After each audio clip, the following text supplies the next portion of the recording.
Fertility అమ్మ అనే పిలుపుకు శ్రీకారం చుట్టండి. పొందండి ఉచిత మొదటి కన్సల్టేషన్, మొదటి స్కాన్. సంప్రదించండి 8880747474.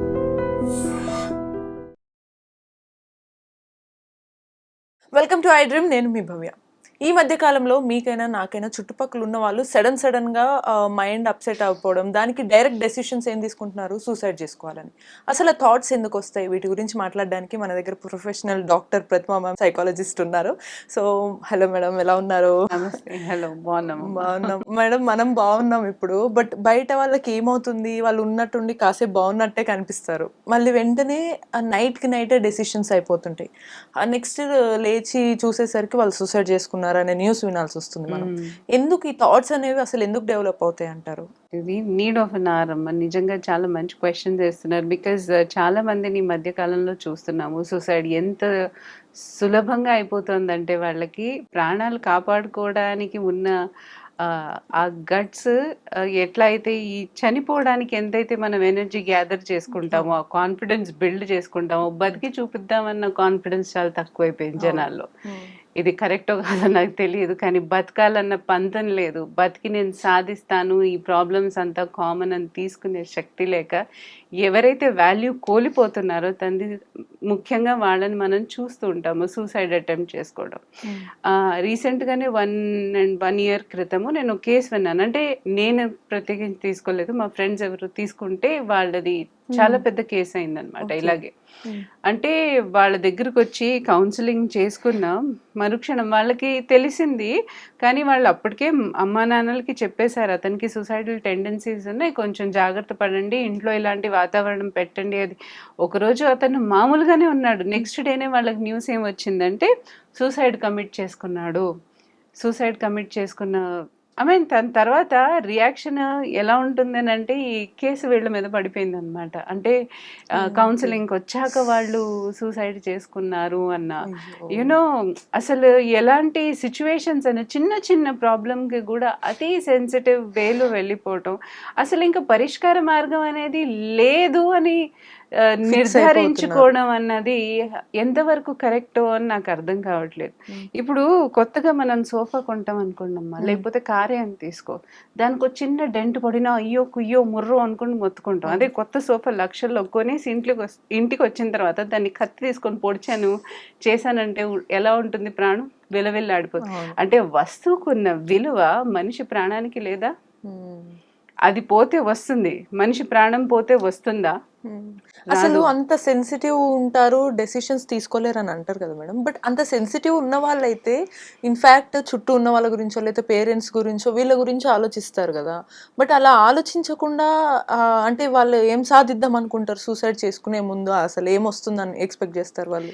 సెన్సిటివ్గా ఉన్న వాళ్ళు వాళ్ళ పరంగా వాళ్ళు చాలా వీక్ అయి ఉంటారు. నాకెవ్వరూ లేరు, నేను హోప్లెస్ మనిషిని, నా తరఫు నుంచి ఎవ్వరు అంటే నన్ను ప్రొటెక్ట్ చేసే వాళ్ళు ఎవరు లేరు, నేను ఒక బర్డన్ని, నా పేరెంట్స్కి బర్డన్ అనో, నా రిలేషన్షిప్లో బర్డన్ అనో, లేకపోతే పెళ్ళైన తర్వాత ఎవరైనా పట్టించుకోకపోయి ఆ లోన్లీనెస్ అనేది ఉంటుంది చూడండి, దాని మూలాన నేను ఎవరికైనా బర్డనో అన్న థాట్స్ వాళ్ళల్లో ఎక్కువ ఉంటుంది. అంతే తప్ప వాళ్ళు వేరే వాళ్ళ గురించి ఆలోచించే స్థితిలో వాళ్ళు ఉండరు. వీళ్ళు ఏమనుకుంటారు, వాళ్ళు మన కోసం బాధపడతారు అన్న ఒక పాజిటివ్ థాట్ అనేది వాళ్ళకి రాదు. అంత మైండ్ అంతా అదొక థాట్, అదొక ఏమంటారు మనకి ఒక ఆ సర్కిల్ ఆఫ్ ఇది ఉంటుంది కదా, థాట్స్ ఏదైతే నెగిటివ్ ఎమోషన్ అదే తిరుగుతూ ఉంటుంది అనమాట. సో దాని మూలాన ఏంటంటే ఇంపల్సివ్ అయిపోతారు. ఇంకా ఈ తప్ప నాకు ఇంకో మార్గం లేదు, నేను చనిపోవడమే కరెక్ట్. సో ఎంతకి తెగిస్తారనంటే ఒక నిమిషం పని కదా అయిపోతుంది అన్న రేంజ్లో వెళ్ళిపోయి ఐ థింక్ వాళ్ళు ఇలాంటి పెద్ద పెద్ద డిసిషన్స్ ఎవరికి చెప్పకుండా, ఈవెన్ ఆలోచించకుండా, ఒక సెకండ్ థాట్ కూడా ఇవ్వకుండా, నేను ఇన్ని రోజులు బతుకున్నాను, నాకు ఇంకొక అవకాశం నాకు దొరకదా, నేను చెయ్యకపోతానా అన్న ఒక థాట్ లేకుండా వాళ్ళు నిర్దాక్షిణ్యంగా చేసుకుంటారు చూడండి, అది నిజంగా బాధాకరమైంది. True madam. మీరు ఇందాక బర్డెన్ అవ్వడం, నేను ఎవరికన్నా బర్డెన్ అవుతున్నాను, ఇది నిజానికి చాలా మందికి, పిల్లలకి కానీ యూత్కి ఉండడం కామన్ ఇది. బట్ అలాంటిది వాళ్ళే అనుకునే ఛాన్సెస్ ఉంటాయా, లేకపోతే చుట్టూ ఉన్న సరౌండింగ్స్, సర్కమ్స్టాన్సెస్, ఫ్యామిలీ బిహేవియర్ ఏమన్నా డిపెండ్ అయి ఉంటుందా వీటిపైన? చూడమ్మా, కాజెస్ ఏదైనా ఉండుండొచ్చు. ఒకటి ఒక సూసైడల్ థాట్ రావాలి అని అంటే మనిషి తనంతట తానే ఊహించుకోడు ఇవన్నీ. అది సర్కమ్స్టెన్సెస్, ఎన్వైరన్మెంట్ అనేది, అంటే ఇంట్లో ఉన్న వాతావరణం కానివ్వండి, బయట దొరుకుతున్న వాతావరణం కానివ్వండి, డెఫినెట్ గా అదొక ట్రిగర్ పాయింట్ అయి ఉంటుంది. ఫర్ ఎగ్జాంపుల్, ఇంట్లో ఉండి నా ఫైనాన్షియల్ స్థితి బాగాలేదు, నాన్నగారికి ప్రాబ్లం ఉంది, పవర్టీతో ఉన్నాము, లేకపోతే ఏదో చేయలేకపోతున్నామనో, నేను అనుకున్న అకాడమిక్ కానీ కెరియర్ కానీ సక్సెస్ఫుల్ అవ్వలేకపోతున్నానో, వాళ్ళు ఎంతో ఎక్స్పెక్ట్ చేసినా నేను వాళ్ళ ఎక్స్పెక్టేషన్కి నేను తగిన వాళ్ళని కానేమో అన్న ఫీలింగ్స్ ఒకళ్ళలో పుట్టినప్పుడు, అలా రిలేషన్షిప్లో ఇబ్బంది ఉన్నప్పుడు, ఇప్పుడు వైఫ్ అండ్ హస్బెండ్కి రిలేషన్షిప్లో ప్రాబ్లం ఉంది, అలా ఎవ్వరికి సపోర్ట్ లేదు, తన సపోర్ట్ గట్టిగా స్ట్రాంగ్ గా నిలబడే సపోర్ట్ ఎవరికి లేనప్పుడు, ఒంటరితనాన్ని మనిషి నిజంగా చాలా ఫీల్ అవుతున్నప్పుడు, అండ్ లేకపోతే ఇల్నెస్, బాడీ ఇల్నెస్ ఏదైనా అంటే రోగంతో ఉన్నప్పుడు అది చెప్పుకోలేక బయటికి ఇంకా అది భరాయించలేక, అలాంటి వాళ్ళు తొందరగా ట్రిగర్ అయ్యే ఛాన్సెస్ చాలా ఎక్కువ. అంటే ఇమీడియట్ గా వాళ్ళు ఇంకో స్టెప్ ఆలోచించకుండా ఏమవుతుందంటే, అస్తమానం అదే పరిస్థితులు వాళ్ళు ఎదుర్కొన్నప్పుడు వాళ్ళకి ఎక్కడ పరిష్కారం కనిపించలేనప్పుడు ఒక అధైర్యం అనేది మనసులో వచ్చేస్తుంది అనమాట. అధైర్యం మూలాన ఏం చేస్తారంటే, ఒకళ్ళతో వెళ్ళి హెల్ప్ అడగకుండా వాళ్ళు, ఎందుకంటే అడిగితే నాకు తెలిసి ఎక్కడి నుంచి దొరకదని ఒక మళ్ళీ వాళ్ళే ఊహించుకోరు, అదే నమ్ముకుని వాళ్ళు ఇంకా ఇంకో గత్యంతరం లేదు, నేను చావడం మేలే అన్నట్టు వాళ్ళు ముందుకి అడుగేస్తారనమాట. వీళ్ళల్లో జీవితం అనంటే ఒక విశ్వాసం, ఒక ఏమంటారు, ఒక నాకంటూ ఇష్టము అనేది వాళ్ళు కోల్పోతారు. అంటే మనిషిలో కూడా ఒక వాల్యూ ఉండదు చూడండి. నేను యూజ్లెస్, నేను హోప్లెస్ అన్నది ఒక ఫిక్స్ అయిపోయింది అనుకోండి మైండ్, ఇంకా వాళ్ళు ఏం చేయలేరు. అంటే వాళ్ళు ఏం చెయ్యలేని పరిస్థితి అన్నమాట. వాళ్ళు అనుకోకుండానే ఆ దారికి వెళ్ళిపోతూ ఉంటారు. సో అది ముఖ్యమైన కారణం. అయితే ఇంటి వాతావరణము, మన పరిస్థితులు, మనం అనుకున్నది ఏదైనా జరగనప్పుడు, ఇంకొకటి ఈ మధ్య సోషల్ మీడియా రెప్యుటేషన్ అన్నది, నాకు ఇన్ని లైక్స్ రాలేదా అయిపోయింది నా జీవితం, నాకు ఇంకా నేను బతకడం వేస్ట్, ఎవడైనా నేను మెసేజ్ ఇచ్చి మళ్ళీ తిప్పి నాకు మెసేజ్ కొట్టలేదు, నా మెసేజ్ కి నా డీపీకి లైక్ కొట్టలేదా, నా జీవితం వ్యర్థం. అంటే అస్తమానం అవతలాడితే ఒక వ్యాలిడేషన్ కావాలి మనకు ఐడెంటిటీ కావాలి. ఐడెంటిటీ క్రైసిస్ జరిగినప్పుడు ఇంకో మనిషికి ఇంకొక దారేది, అంతే కదా, చెప్పుకోవడానికి ఎవరూ లేరు. మన జనాభా పెరిగిపోతుందమ్మా, జనాభా చైనా కంటే మించిపోతుంది, కానీ ఒంటరితనం ఎక్కడా ఆగట్లేదు. ఎవడి కాడు ఒంటరిగానే ఫీల్ అవుతుంది. అంటే జనాభా ఉన్నా లేకపోయినా ఓటే కదా మనకి. సో అలా అయిపోయింది మన పరిస్థితి. చెప్పుకోవడానికి కూడా సిగ్గుగా ఉంది నిజంగా చెప్పాలంటే. ఎక్కడికి వెళ్ళినా మనం అంతమందిలో చూస్తాం కదా, కానీ ఏ మనిషి అయినా నేను తృప్తిగా ఉన్నాను, నేను ఆనందంగా ఉన్నాను, నా జీవితం చాలా ఆనందంగా ఉంది అనుకునే వాళ్ళు ఎంతమంది ఉంటారు? అయితే ఇప్పుడు అనుకున్న వాళ్ళు అందరూ సూసైడ్ చేస్తామా? చేయలేము. అంటే పరిష్కారం ఇదేనా? కాదు. సో దాంట్లోంచి బయటపడే వాళ్ళు ఉంటారు, దాంట్లోంచి బయటపడి ఎదిగిన వాళ్ళు కూడా ఉన్నారు. వాళ్ళని మనం ఒక మోటివేషన్ కింద వాళ్ళని అబ్జర్వ్ చేస్తూ మనం కూడా ఒక మోటివేషన్ కింద బయటికి రావాలి. అసలు ఆ మంచి థాట్స్ మనలో కూడా రావాలి, ఆ పాజిటివిటీ పెంచుకోవాలి. కానీ ఎక్కడో అక్కడ మనుషుల్లో అది తగ్గిపోతుంది. మేడం, ఈ మోటివేషన్ పాయింట్ కన్నా ముందు యాక్చువల్లీ ఈ సూసైడల్ థాట్స్ అనేవి ఎక్కువగా మనం జెండర్ వైజ్ గా చూస్తే కనుక ఎక్కువగా మనం అబ్జర్వ్ చేసేది మహిళలే ఆత్మహత్య చేసుకున్నారా అని వింటుంటాం. ఎక్కువ ఫీమేలే చేసుకునే టెండెన్సీస్ ఉంటాయి. ఎందుకు మేల్ కూడా ఉంటారా? నాకు తెలిసి ఫీమేల్ మెయిల్ అని అంటే ఫీమేల్ తక్కువే అమ్మా. అవునా? ఓకే. మెయిల్స్ ఎక్కువ యాక్చువల్లీ మనం అనుకోవడం అని అనుకుంటాం. కానీ అఫ్ కోర్స్ ఇంకా ఎలా అంటే ఇంటి పరిస్థితులు, పెళ్ళైన తర్వాత టార్చర్ అలా అనుభవించిన వాళ్ళు, లేకపోతే అనుభవిస్తున్న వాళ్ళు, లవ్ బ్రేకప్, లవ్ ఫెయిల్యూర్, ఇలాంటి అబ్బాయిలు కూడా చనిపోతున్నారు ఆ కారణం చేత. ఫీమేల్స్ అనుకుంటున్నాం, ఫీమేల్స్ ఎటువంటి పరిస్థితుల్లో ఈ మధ్య ఉన్న డిప్రెషన్, అట్లాగే చాలా హార్మోనల్ ఇంబ్యాలెన్సెస్, వాళ్ళలో వచ్చే హార్మోనల్ ఇంబ్యాలెన్సెస్. ఇప్పుడు ఫీమేల్ అంటున్నారు కదా, వాళ్ళలో ఒక పర్టికులర్ ఏజ్ తర్వాత వచ్చే హార్మోనల్ ఇంబ్యాలెన్స్, దాని మూలన వచ్చే ప్రాబ్లం లైక్ PTSD అలాంటివన్నీ వస్తున్నాయి కాబట్టి అది ఎక్కడో డిప్రెషన్ ఇవన్నీ వచ్చే ఛాన్సెస్ ఉన్నాయి. సో ట్రిగర్ వాల్యూస్ ఎక్కువ ఉంటాయి. అందులో ఎవరైనా సపోర్ట్ చెయ్యని పక్షాన లైక్ ఇంట్లో వాతావరణం సరిగ్గా లేకపోయినా, పెళ్ళైన తర్వాత ఆ హ్యాపీనెస్, ఆ ఆనందం లేకపోయినా వాళ్ళలో ఎక్కువగా టెండెన్సీస్ ఏర్పడతాయి. సరే ఇంకా నా లైఫ్ ఎందుకు వేస్ట్ అన్నట్టు. అండ్ చిన్నప్పటి నుంచి ఒక కంట్రోలింగ్ అథారిటీస్ దగ్గరే ఉంటారు కదా, క్లింగింగ్. సో వాళ్ళకంటూ ఒక స్వతంత్రం అనేది, ఒక థాట్ అనేది ఉండదు. సో అలా అయ్యే ఛాన్సెస్ ఉంటాయి. ఇంకోటి ఏంటంటే ఫీమేల్కి వచ్చేటప్పటికల్లా బాధలు పంచుకోవడం వాళ్ళు ఈజీగా పంచేసుకుంటారు. అబ్బాయిలాగా లోపల లోపల లోపల కుమిలిపోరు. అంటే వీళ్ళు ఏంటంటే ఎక్కడ మెయిల్ ఈగో పోతుందా అన్నట్టు లోపల లోపల కుమిలిపోతానన్నమాట. సో నేను ఇక్కడ అబ్బాయి ఎక్కువ రేషియోనా అమ్మాయి ఎక్కువ రేషియో అని నేను చెప్పను. అమ్మాయి అబ్బాయిలో పరిస్థితులు వేరే అవ్వచ్చు. ఒకటి వీళ్ళకి మానసికంగా ఏంటంటే కొంచెం ఫీమేల్ స్ట్రాంగ్ ఉంటారు. అంటే వాళ్ళు బాధలన్నీ చెప్పుకుంటారు, వెంటనే బయటికి చెప్పుకుంటారు. కాబట్టి వీళ్ళలో ఆ ఎమోషనల్ ఆస్పెక్ట్ ఛాన్సెస్ కొంచెం తక్కువ ఉంటాయి. కాబట్టి కాకపోతే ఫిజికల్ ఏదైతే వాళ్ళు అనుభవిస్తున్నారో ప్రాబ్లమ్స్, ఇల్నెస్, వీటి మూలాన వాళ్ళు చేసుకునే ఛాన్సెస్, ఇప్పుడు ఇన్ఫర్టిలిటీ అంటాం. సో ఇన్ఫర్టిలిటీ మూలాన ఏంటి, ఇంట్లో వచ్చే వాతావరణం కరెక్ట్ ఉండదు. అంటే నువ్వు చెప్తారు కదా ఎంత టార్చర్ చేస్తారు, నేను అలా చెప్పకూడదు కానీ ఎంతమందిని ఎలాంటి రకాలుగా వేధిస్తూ ఉంటారు జనాలు. అలాంటి మానసిక పరిస్థితిలో వాళ్ళకి ఒక సొల్యూషన్ మార్గం కనిపించకుండా పోయి సూసైడ్ చేసుకునే ఛాన్సెస్ ఎక్కువ ఉంటాయి. వీళ్ళకి ఏంటంటే ఎలాంటి పరిస్థితుల్లో ఉన్నా ఫ్యామిలీ గడవాలి, వీళ్ళకంటూ బాధ్యత, రెస్పాన్సిబిలిటీ ఇవన్నీ ఉన్నప్పుడు, లవ్ ఫెయిల్యూర్, సెన్సిటివ్ గా ఉన్నప్పుడు సో వీళ్ళు ఈక్వల్ గా ఉంటారు. సో ఇక్కడ మేల్ అండ్ ఫీమేల్ అన్నది పరిస్థితులను బట్టి ఉంటుంది. కానీ వీళ్ళు ఇంత వాళ్ళంతా అని మనం చెప్పుకోలేము. అలా నిర్దాక్షిణ్యం కరెక్ట్ గా జడ్జ్ చేయడం కూడా కరెక్ట్ కాదు అని.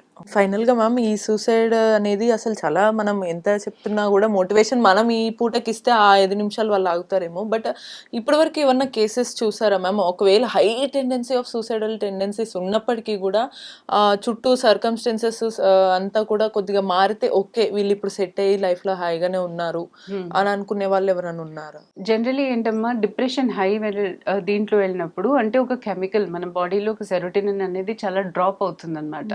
సో జనరలీ ఏం చేస్తామనంటే హై టెండెన్సీస్తో ఉన్న వాళ్ళని ఇమ్మీడియట్లీ సైకాట్రిస్ట్ దగ్గర పంపిస్తాము. బికాజ్ ఒకవేళ ఏదైనా పిల్స్తో వాళ్ళు అంటే ఆ సెరోటోనిన్ లెవెల్, ఆ కెమికల్స్ ఏదైతే డౌన్ అవుతున్నాయో అది ఎప్పుడైతే మనం కరెక్ట్ లెవెల్ బ్యాలెన్స్డ్గా తీసుకొస్తామో అప్పుడు సూసైడల్ టెండెన్సీస్ అనేవి ఆటోమేటిక్గా కొంచెం తగ్గుతాయి. అండ్ ఒక కేసు అయితే వచ్చింది, ప్రెగ్నెన్సీ అమ్మాయి, ఆవిడకి టర్మినేషన్ కావాలి, ప్రెగ్నెన్సీ టర్మినేట్ చేసుకోవాలి, నా డిప్రెషన్గా ఉంది, రేపు నా బిడ్డ డిప్రెషన్గా పుట్టాల్సిన అవసరం లేదు నాకు, నాకు సూసైడల్ టెండెన్సీస్ ఉన్నాయి, నేను చచ్చిపోవాలని ఉంది అన్న బాధతో వచ్చారనమాట ఆవిడ్ని. సో ఇమీడియట్లీ ఇలా సైకాట్రిస్ట్ ని పంపించి పిల్స్ వేసుకుని కౌన్సిలింగ్ కూడా చేసేసరికి ఆవిడ స్టేబిలైజ్ అయ్యారు. సో అవుతారు, కాకపోతే ఇమీడియట్లీ అది గ్రహించాలి. ఆ రేంజ్ కి వెళ్తున్నారు అన్నప్పుడు ఇంటి వాతావరణం ఎలా అయిపోవాలి అని అంటే వాళ్ళకి అనుకూలంగా తీసుకురావాలి, ఎప్పుడు వాళ్ళతో ఉండాలి. అంటే వాళ్ళు ఎక్కడికి వెళ్ళినా ఒక అకౌంటబిలిటీ అనేది తీసుకోవాలి, ఎక్కడున్నారు ఏంటి అన్నది మనం కూడా గమనిస్తూ ఉండాలి. వాళ్ళని ఒంటరిగా వదిలిపెట్టకూడదు, అది చాలా చాలా ఇంపార్టెంట్. వాళ్ళు ఏదైనా సైన్ ఇస్తుంటే అది పక్కాగా గమనించాలి. ఏంటి వీళ్ళు ఇలా మాట్లాడుతున్నారు, ఎప్పుడు ఒకలాగా మాట్లాడే వాళ్ళు ఆ టైంలో పర్టికులర్గా వింత విచిత్రంగా పారటైపోతున్నట్టు, ఇంకా జీవితం వదిలేస్తున్నట్టు, ఇంకా నాకు ఈ జీవితం అక్కర్లేదన్నట్టు, ఈ బాధాకరంగా ఏదో ఒకటి బయట పెడతారు. సో ముఖ్యంగా పెద్దలు కానివ్వండి, ఇంట్లో ఉన్నవాళ్ళు, వాళ్ళ ఫ్రెండ్స్ కానివ్వండి, ఇలాంటి మాటలు మనకి ఎక్కడైనా వింటున్నాము వాళ్ళ దగ్గర, ఒకవేళ వాళ్ళు నవ్వుకుంటూనే కూడా చెప్పొచ్చు. సో కొంచెం జాగ్రత్తగా ఉండాలి. సో అందుకే ఒక మాట విసిరే బిఫోర్ 10 సార్లు ఆలోచించాలని అంటారు. సో మామూలుగా మనం అనేస్తాం ఏంట్రా ఈ జీవితం, చచ్చిపోయినా బాగుండు అని అనుకుంటాం. నిజంగా అది ఎక్కడ రికార్డ్ అయిపోతుంది, మన సబ్ కాన్షియస్ లెవెల్లో రికార్డ్ అయిపోతుంది. అది క్రమేయంగా ఒక మీరు విత్తనమే నాటారు, ఒక థాట్ అనేది ఒక విత్తనం లాగా మీరు నాటారు. కానీ రేపు అది పెద్దదయ్యి నిజంగా అంత తట్టుకోలేని కష్టం వచ్చినప్పుడు మనిషి ఇంకొకసారి అది కరెక్ట్ గా దాన్ని అంటే నెక్స్ట్ టైం అది అటెంప్ట్ చేయడానికి కూడా భయపడ్డు. అలా మన సబ్ కాన్షియస్ మనని డైరెక్ట్ చేస్తుంది. సో ఏదైనా మాట అనేటప్పుడు నువ్వు చావు, నాకు చావాలని ఉంది, ఇదేం లైఫ్, ఇట్లాంటివి మాట్లాడేటప్పుడు 1కి 2 సార్లు ఆలోచించండి. అంటే లోపల ఎక్కడో మీకు హిడ్డెన్ థాట్స్ అనేవి అందరిలోనూ ఉంటాయి. సో తట్టుకోలేని పరిస్థితిలో ఆ జంప్ తీసుకోవడం అనేది చాలా కామన్ అయిపోయింది ఇక్కడ. అసలు ఎంతైతే ఇది కామన్ చేస్తున్నామో మనది, ఆ తట్టుకునే శక్తి ఉంటుంది చూడండి, ఆ ప్రాబ్లమ్ని తీర్చగల సొల్యూషన్స్ కూడా మన దగ్గర అంతే కామన్గా అవైలబుల్ ఉంటాయి. ఫస్ట్ అది పట్టుకోండి, చక్కగా అది దాన్ని అంటే సరిదిద్దడానికి ప్రయత్నించండి. లైఫ్ అనేది టూ షార్ట్. 80 years బతుకుతామేమో, 70 years బతుకుతామేమో, లేక ఎప్పటి వరకు ఉందో తెలియదు. Natural death is the best death. And దాని తర్వాత జీవితం ఉంటుందో లేదో కూడా మనకి తెలియదు. సో ఒక జీవితాన్ని ఆనందంగా బతకండి. ప్రతి కష్టాన్ని కొండంత చూడొద్దు, ఎప్పుడూనూ అంతే. సో ఒకళ్ళతో పంచుకుంటే ఏమవుతుందంటే మనకు కూడా తెలుస్తుంది, ఓకే వాళ్ళు కూడా కష్టపడుతున్నారు, సో పంచుకుంటే తగ్గుతుంది. పంచుకుంటే తగ్గుతుంది. అది మీతో పంచుకోవడానికి ఇప్పుడు మేమైతే ఈ వీడియో చేసాం కదా, మేడం చాలా క్లియర్ గా చెప్పారు. ఇప్పుడు చూస్తే ఎక్స్ట్రా మ్యారిటల్ అఫైర్స్ అనేవి బాగా పెరిగిపోయినాయి. అవి పెరిగినాయి అని బాధతో పాటు అవి పెరిగినాయి కదా అని చుట్టూ ఉన్న వాళ్ళు ఒకరినొకరు చంపుకోవడం జరుగుతుంది. ఈ మధ్య రీసెంట్ గా మనం చూసాం, శిరీష అని ఒక సాఫ్ట్వేర్ ఎంప్లాయీ, అసలు వాళ్ళ అమ్మ బాధ చూస్తే ప్రతి ఒక్కరు కంటతడి పెట్టుకుంటున్నారు. అసలు ఎందుకు ఈ ఎక్స్ట్రా మ్యారిటల్ అఫైర్స్ ఎందుకు పెరుగుతున్నాయి? ఇవి మనతో మాట్లాడడానికి ప్రొఫెషనల్ సైకాలజిస్ట్ డాక్టర్ ప్రతిమ మనతో ఉన్నారు. మేడం అడిగి మాట్లాడదాం. హలో మ్యామ్, ఎలా ఉన్నారు? పర్టికులర్ బయట అందరు మనస్తత్వాలు, మనసులు, ఆలోచనలు బాలేవు అనే అనుకోవాలేమో మనము. ఈ ఎక్స్ట్రా మ్యారిటల్ అఫైర్స్ అనేవి అసలు ఎందుకు ఎక్కువ పెరిగిపోతున్నాయి ఈ మధ్య కాలంలో అని అనిపిస్తుంది మ్యామ్. ఎక్కడ చూసినా సరే వివాహేతర సంబంధం, ఆ కారణం చేతనే చంపారు, లేదా చచ్చిపోయారు, సూసైడ్ చేసుకున్నారు, ఇవే వింటున్నాం. ఎందుకంటారు? ఈ మధ్య కాలంలోనే జరుగుతున్నాయని మనం చెప్తున్నాము. ఇదివరకు కాలంలో జరిగేది కాదని మనం ఎలా నిర్ధారణ చేయగలం? అంటే అప్పుడు బయటికి రాలేదు, అప్పుడు బయటికి రాలేదు. కంపారిటివ్లీ రేషియో కొంచెం పెరిగిందేమో అని అనిపిస్తుంది. రేషియో ఇప్పుడు జనాభా పెరుగుతున్న కొద్దీ రేషియోలు కూడా పెరుగుతాయి. సో అలా ఎందుకు పెరుగుతున్నాయి అన్న కారణం ఏంటంటే, రిలేషన్షిప్లో ఏదో లోపం కనిపిస్తే తప్ప మనం వేరే వాళ్ళ, అంటే ఇప్పుడు ఇదివరకు కాలంలో ఎలా ఉండేదంటే, ఒకసారి పెళ్లి జరిగితే వాళ్ళతోనే మనం జీవితం పంచుకోవాలి, అంటే కష్టాలు పడైనా సరే తట్టుకోనైనా సరే మనం ఇంకొకరిని చూడకూడదు అన్న ఒక తాళి కడితే చాలు, మన ఆ తాళి మీద మనతో వాల్యూ ఉంచాలి అన్న ఒక సెంటిమెంట్స్ మనలో ఆ పెద్దవాళ్ళు అలా పెట్టేసేవాళ్ళు.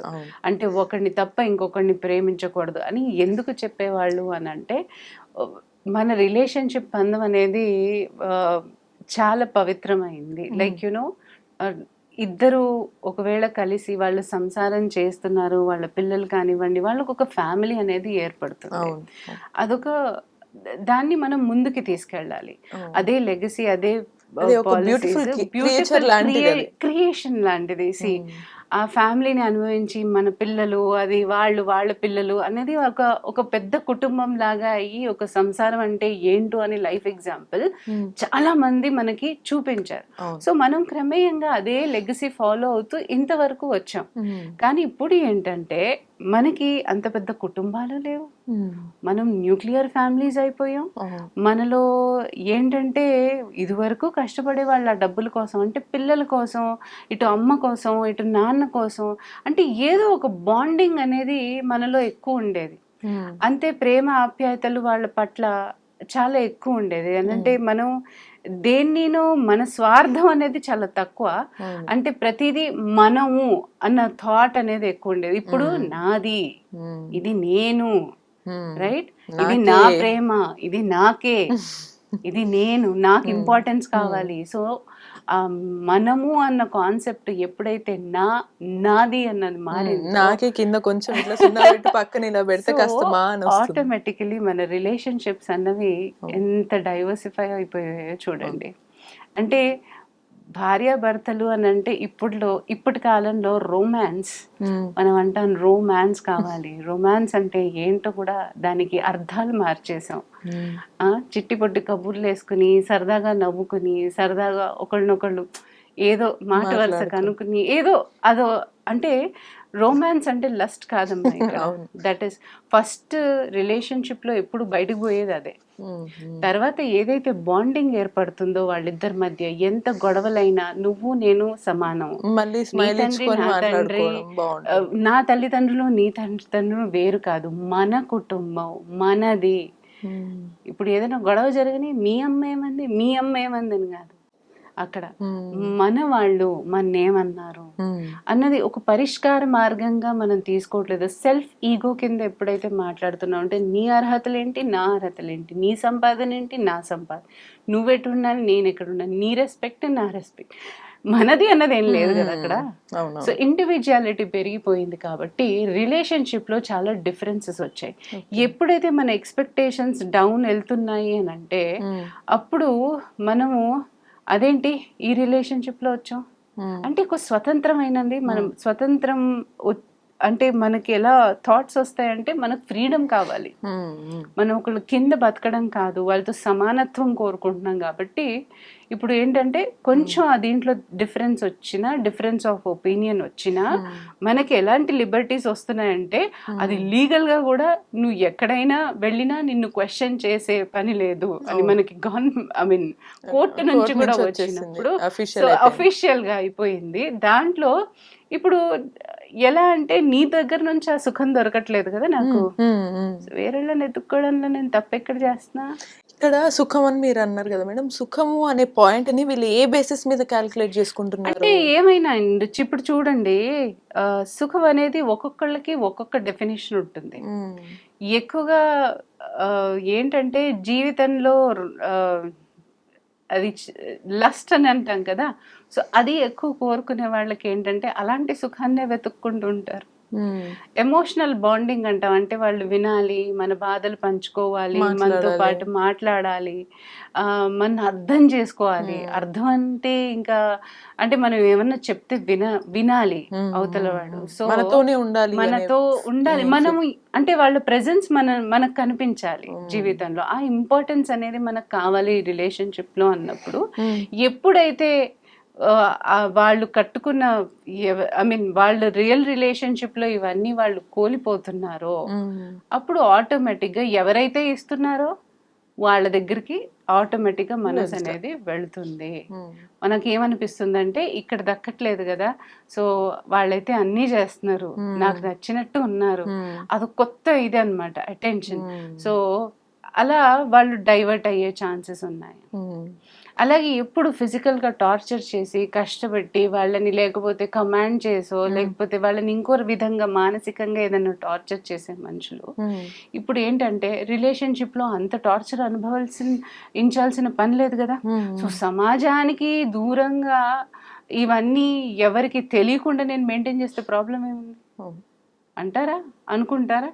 సో అలా ఎవరైనా ప్రేమించే వ్యక్తులు వాళ్ళకి కనబడినప్పుడు కంప్లీట్ గా ఏంటంటే ఇంకా వీళ్ళే సర్వస్వం అని ఒక ఏమంటారు ఒక ఎనర్జీ లెవెల్ వాళ్ళు తీసుకుంటే, ఎలాగో ఇంటికి వస్తే ఈ గతిలే ఉన్నాయి మనకి, చలో ఇంకొక మార్గం వెతుక్కుందాం అన్నట్టు. సో ఎవరైతే కొంచెం ప్రేమ చూపించినా వాళ్ళు లొంగిపోతారు. ఎస్పెషల్లీ రిలేషన్షిప్ లోనే కాదమ్మా, ఇది మనం చిన్న పిల్లల్లో కూడా చూస్తుంటాం. అమ్మ నాన్న ఎక్కువగా పలకరించిపోయేటప్పటికల్లా ఇంట్లో సరిగ్గా వాతావరణం ఇవ్వకపోతే వాళ్ళు ఏం చేస్తారు, సో ఫ్రెండ్స్ ని వెతుక్కుంటారు, బయట ప్రపంచం వెతుక్కుంటారు. బయట వాళ్ళతో కంపేర్ వాళ్ళ అమ్మ నాన్న ఎంత బాగున్నారు, నువ్వు ఎందుకు లేవు, మీరెందుకు అలా ఉండరు, క్వశ్చన్ చేస్తారా లేదా? అలాగే టీనేజర్స్ అంటాం, వాళ్ళు ఎప్పుడు మనతో మాట్లాడు, మనం ఇంట్లో వాతావరణం కరెక్ట్ ఇస్తే, ఫ్రెండ్లీగా ఉంటే వాళ్ళు మన దగ్గర ఉంటారు. ఎలాగో వాళ్ళు పిల్లలు, మనం వదిలి వెళ్ళరు కదా. మరి అలాంటి వాతావరణం మనం ఇవ్వనప్పుడు వాళ్ళు కరెక్ట్ గా ఫ్రెండ్స్ ని వెతుక్కోవడం, ఆనందం చూసుకోవడం అవన్నీ చేస్తారు.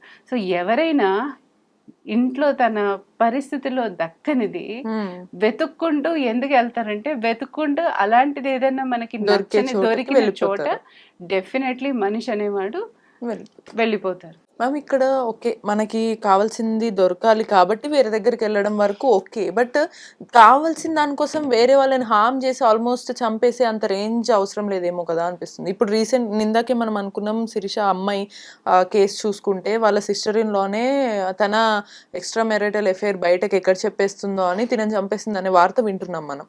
సో అవాస్తవాలనేవి పక్కన పెడితే అసలు ఆ మైండ్ సెట్ ఉన్న వాళ్ళు నిజంగా బయట కూడా చాలా మంది ఉంటారు.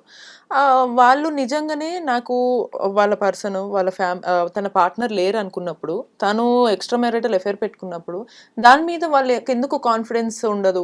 అంటే వాళ్ళని వాళ్ళే తప్పు అని అనుకుంటారా? ఎందుకు మరి అలా అని చెప్పేసి వేరే వాళ్ళని చూడమ్మా, చంపడం వాళ్ళని వాళ్ళు తప్పు అనుకొని వాళ్ళు ఇది కరెక్ట్ ఇది రాంగ్ అనే నిర్ణయం కరెక్ట్ గా ఉంటే ఆ అమ్మాయి ఎప్పుడు అలా చెయ్యదు. సి బయట వెనకాల ఏం బ్యాక్గ్రౌండ్ ఉందో తెలియదు మనకి.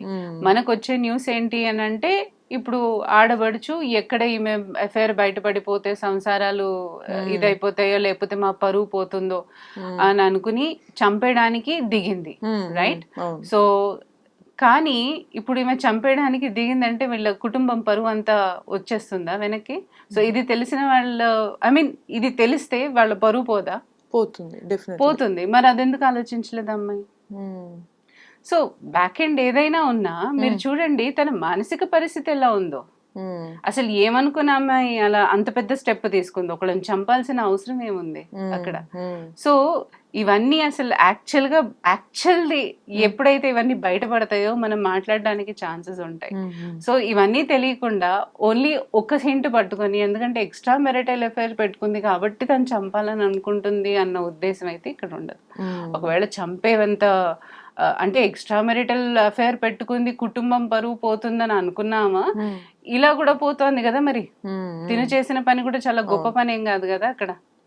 సో ఎలా అయినా అసలు అలా కాకుండా ఏదో పగనో ఏదో ఉంది వెనకాల బ్యాక్ ఎండ్ అని నేను అనుకుంటున్నా. సో మేడం మీ దగ్గరికి కూడా చాలా కేసెస్ వచ్చే ఉంటాయి ఇట్లా ఎక్స్ట్రా మ్యారిటల్వి. సో వాటిల్లో ఐ మీన్ ఇంత ఘోరంగా అనిపించింది, ఇలా చేయకూడదేమో, మీరు కూడా అలా చేయకూడదు అంటే సర్కమ్స్టెన్సెస్ వీళ్ళు కూడా ఎట్లా ఉంటే బెటర్, ఒక రిలేషన్ వాళ్ళు ఎలా ఉంటే బెటర్ కపుల్ అని అంటారు మీ దగ్గర వచ్చిన కేసెస్ని బట్టి? ఇది నా దగ్గర చాలా కేసెస్ అయితే వచ్చాయి. ఈ ఎక్స్ట్రా మ్యారిటల్ అన్నది ఎంత దారుణంగా ఉంటాయి అంటే కొన్ని ఈ లవ్ మ్యారేజ్ కేసులు ఉంటాయి. ఎప్పుడైతే అమ్మ నాన్న సపోర్ట్ చెయ్యరో, వీళ్ళేదో పెళ్లి చేసుకుని వీళ్ళతో పాటు వచ్చేస్తారు. వచ్చిన తర్వాత ఎంత హరాస్మెంట్ చేస్తారంటే ఇంట్లో ఖర్చులకి డబ్బులు ఇవ్వరు, పిల్లల్ని వీళ్ళే పోషించుకోవాలి, అన్ని వీళ్ళే చేసుకోవాలి, అన్ని వీళ్ళే సమర్థించుకోవాలి, ఇంట్లో ఖర్చులకు కూడా నేను పెట్టను అనే పరిస్థితి కల్పించినప్పుడు ఒక ఆడదానికి అప్పుడు ఏమవుతుంది అని అంటే, నేను చేసుకున్నాను కాబట్టి నాకు ఇక్కడ తల్లిదండ్రులు లేరు, ఇక్కడ ఈ మొగుడు నన్ను చూసుకోవట్లేదు. సో అలాంటప్పుడు ఎవరైనా మీకు సపోర్ట్ ఇచ్చినప్పుడు, అంటే మెంటల్ గా సపోర్ట్ ఇచ్చినప్పుడు వాళ్ళు ఆటోమేటికల్ గా, ఎందుకంటే మనుషులమే కదమ్మా, ఏమైనా సరే ప్రేమ వెతుక్కునే వెళ్తారు డెఫినెట్ గా. ఆ ప్రేమ అనేది బయట వాళ్ళకి దొరుకుతుంటే వాళ్ళు ఎందుకు కాదంటారు చెప్పండి? వాళ్ళు ఎందుకు కాదంటారు? ఈ అమ్మాయి సిచ్యువేషన్ లో, నాకు వచ్చిన కేసు సిచ్యువేషన్ లో అమ్మాయికి అలాగే అయింది. ఆ అమ్మాయి ఆఫీస్ లోనే ఇంకొకళ్ళని ప్రేమించింది. సరే ఇతనికి డివోర్స్ ఇద్దాము అని అనుకునే సమయంలో అతను ఏం చేశాడనంటే, నీకు ఆల్రెడీ పెళ్ళైపోయింది కదా, నేను మా అమ్మ నాన్నని నీకు పెళ్ళైపోయింది కాబట్టి నేను ఒప్పించలేను, నేను ఒక అమ్మాయిని చేసుకుంటాను, ఆమెతో పెళ్లి చేసుకుంటాను, నిన్ను ఉంచుకుంటాను అన్నాడు. దెబ్బకి హార్ట్ బ్రేక్ అయిపోయింది. అంటే తను వచ్చి బాధపడటం ఎలా ఉంటుందని అంటే, నేను ఏం చేశాను అంటే, ఇక్కడ మొగుడు లేడు, ఇతను నన్ను మోసం చేశాను, అంటే మగవాళ్ళందరూ ఇంతేనా అనే ఫీలింగ్ వాళ్ళకి ఎట్లా ట్రామా దీంట్లో తీసుకెళ్తుందంటే, ఇప్పుడు అమ్మ నాన్నే ఉన్నారనుకోండి, ఇంకెవరన్నా వాళ్ళకి పెద్దవాళ్ళు సపోర్ట్ అనేది ఉందనుకోండి, వాళ్ళు అంత పెద్ద స్టెప్ తీయడానికి కూడా వెనకాడతారు. అలా కాకుండా ఒంటరిగా పోరాడాలంటే ఏ మనిషికైనా కష్టమే కదా. అన్నీ ఎవరితోనన్నా బాధలు పంచుకోవాల్సి వస్తుంది కదా. సో ఇలాంటప్పుడు వాళ్ళు ఏంటంటే ఎమోషనల్ గా డౌన్ ఉన్నప్పుడు ఇంకొక పర్సన్ ఏమవుతాడనంటే, వీళ్ళ ఎమోషనల్ గా డౌన్ ఉన్నారు కాబట్టి వాళ్ళు కంప్లీట్ అడ్వాంటేజ్ తీసుకుందామనే చూస్తారు. సో ఎప్పుడు ఒకటి గుర్తుపెట్టుకోండి, ఎవరైనా సరే ఈ ప్రపంచంలో మనం ఎమోషనల్ గా డౌన్ ఉన్నాము అంటే అది పరిష్కారం మనం వెతుక్కోవాలి. అవతలాడు మనని ఎమోషనల్ గా చాలా హైప్ తీసుకెళ్తాడు, మనని స్టేబుల్ చేస్తాడు అన్న అపోహలో కానీ అలాంటి సిచ్యువేషన్ లో కానీ మనము వెళ్ళకూడదు, తీసుకోకూడదు ఆ నిర్ణయం. ఒకటి మన పర్సనాలిటీ టైప్ని మనం ఫస్ట్ ఏదైతే చాయిస్ చేసామో మీరు ఎప్పుడు గమనించండి సెకండ్ చాయిస్ కూడా అట్లాగే ఉంటుంది. ఎందుకంటే మనము మనని మెచ్చుకుని మనని బాగా చూసుకుంటారు అనే దీంట్లో వెళ్ళిపోతాం. అంటే ఫస్ట్ వచ్చే ఇమాజినేషన్ లోకి వెళ్ళిపోతాం. ఫస్ట్ లో వచ్చే వాళ్ళు ఇచ్చే అటెన్షన్ మనకి అది ఎలా ఇమేజ్ ఇస్తుంది అని అంటే, అబ్బో వీడు నన్ను చాలా బాగా చూసేసుకుంటాడు, వీళ్ళు నన్ను బాగా మెప్పేసుకుంటారు అన్నట్టు మహారాణి అనే ఫీలింగ్ లో వెళ్ళిపోతారు. కానీ చివరికి వచ్చేసరికి మొదటాడు ఎలా ఉన్నాడు, రెండో వాడు కూడా అంటే అదే అనుమానంతో వాళ్ళు క్యారీ ఫార్వర్డ్ అయినప్పుడు సో ఫస్ట్ కి సెకండ్ కి మీకు తేడా వ్యత్యాసం ఉండదు. సో ఇమ్మెచ్యూర్డ్ గా ఆలోచించకుండా ఫస్ట్ సంతోషం ఏ ఎమోషన్ నా సరే దుఃఖం అనేది మీరు జనరేట్ చేసుకున్నదే. అంటే మీ మనసులోంచి వస్తుంది, మీ ఆలోచనలే. అది వాళ్ళ ప్రవర్తనల మీద అంటే మీరు చేంజ్ అవుతారని అనుకోవద్దు. అది టెంపరీయే. అదొక అంతున మీకు సాటిస్ఫాక్షన్ ఇస్తుందేమో తప్ప తర్వాత మళ్ళీ కంటిన్యూ. ఇది విషియస్ సైకిల్. అది గమనించుకొని సెల్ఫ్ గా మోటివేట్ చేసుకొని, సెల్ఫ్ గా డామినేట్ చేసుకొని, సెల్ఫ్ గా మీరు స్ట్రాంగ్ అవ్వండి. It is not that somebody has to support you all the time. Don't keep clinging to people. So విన్నారు కదా, అమ్మాయిలు డిపెండ్ అవ్వకుండా ఉండటం అంటే ఓన్లీ ఫైనాన్షియల్ గా కాదు, కొన్నిసార్లు ఎమోషనల్ గా కూడా డిపెండ్ అవ్వద్దు అనేది ఇది ఒక ఎగ్జాంపుల్ అనమాట. సో మనల్ని మనం ముందు సెటరైట్ చేసుకుంటే అవతల వాళ్ళు ఇలా లేరు, మనకి ఇలా లేరు అనడానికి స్కోప్ ఉండదు. సో మరి ఇలా మీకు మరిన్ని ఇన్ఫర్మేషన్ అండ్ మోటివేషన్ లాంటి వీడియోస్ కావాలి అంటే కీప్ వాచింగ్ ఐ డ్రీమ్.